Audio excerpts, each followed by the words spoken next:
Why do we store silver chloride in a dark colour bottles? ఇక్కడ labs లో chemistry lab లో కనుక గమనించాము అంటే సిల్వర్ క్లోరైడ్ ని డార్క్ కలర్ రియేజెంట్ బాటిల్స్ లో స్టోర్ చేయడం మనం గమనించుంటాం. ఏ colour? Dark colour.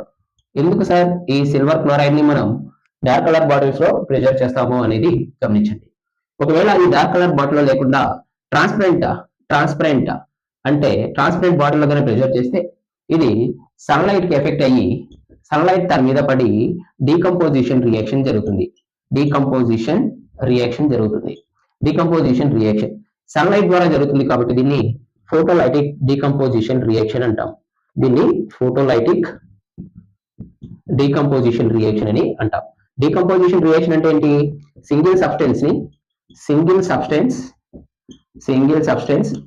Is decomposed into or divided into single substance is divided into two types, divided into two or more products